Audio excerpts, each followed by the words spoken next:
i7 ગુજરાતનો અવાજ। નમસ્કાર દર્શક મિત્રો, i7 ન્યૂઝ ગુજરાતીની સાથે હું છું આપની સાથે પાયલ બામભણિયા। તો જોઈએ આજના મહત્વના સમાચાર।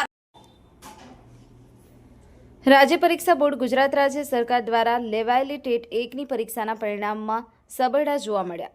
મળતી માહિતી મુજબ તારીખ 30/1/2026નું રાજ્ય પરીક્ષા બોર્ડ ગુજરાત રાજ્ય સેક્ટર 21 ગાંધીનગર દ્વારા બહાર પાડેલ જાહેરનામામાં જણાવેલ શરતો મુજબ તારીખ 17/1/2026ના રોજ બહાર પાડેલ આખરી આન્સર કી સાથે અને પરીક્ષા વખતે આપેલી જવાબવાહીની સીટ અને તારીખ 17/1/2026ના રોજની આખરી આન્સર કી ઓનલાઈન સાથે મૂકેલી આન્સર કી સાથેની ચકાસણી દરમિયાન રૂસોભરી અને અસલ જવાબવાહીની સાથે ચકાસણી કરવામાં આવેલ નથી, જે શંકાસ્પદ જોવા મળે છે। ખરેખર અરજદારોને પોતાની જવાબવાહીની અને આખરી આન્સર કી સાથે ચકાસણી કરાવી હોત તો દૂધનું દૂધ અને પાણીનું પાણી થઈ જાય।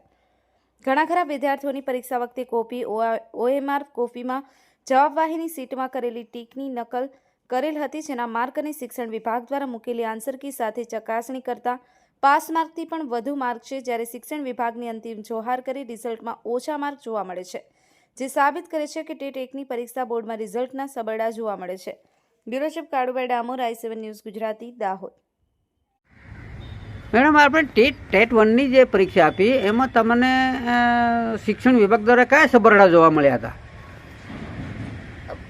મેં તારીખ 21 ડિસેમ્બર 2026ના રોજ ટેટ 1ની એક્ઝામ આપેલી છે અને તેની ફાઇનલ આન્સર કી રાજ્ય પરીક્ષા બોર્ડની વેબસાઇટ પર એ તારીખ 17/1/2026ના રોજ મૂકવામાં આવી હતી, જે ફાઇનલ આન્સર કી મુજબ મારા 84 માર્ક થાય છે અને જે મારું પરિણામ આવ્યું છે તે ફેલ બતાવે છે। તમે હાને હાથે સરખામણી કરી?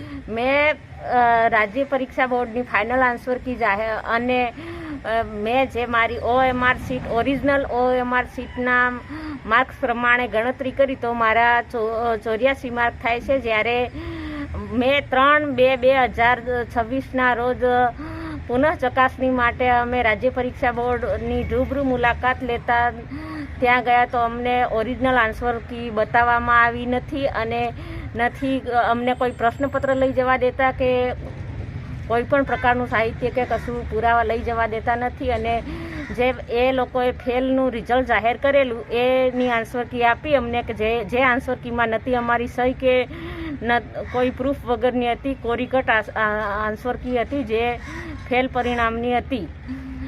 એ ઓરિજિનલ અમારી આન્સર કી અમને બતાવવામાં આવી નથી। અમે રજૂઆત કરવા છતાં અમારું વાત માન્ય રાખવામાં આવી નથી અને તેઓ એમ કીધું કે તમે હાઈકોર્ટ બી જઈ શકો છો એવી વાત કરી। એના માટે અમે હાઈકોર્ટ જવા માટે તત્પર છીએ અને અમે હાઈકોર્ટ જવાના છીએ। મેડમ, તમને જે OMR સીટ જે તમે કરી અને એને જે પરીક્ષા જવાબવાહીની જે તમે જે જવાબવાહીની સાથે તમે કોઈ ટેલી કરી હતું? મેં જવાબવાહી સાથે તપાસ કરતા ઓરિજિનલ આન્સર કી જે 17/1ના રોજ જાહેર કરવામાં આવી એ અને મારી OMR સીટ પ્રમાણે ચેક કરવા દેવામાં આવ્યું નથી।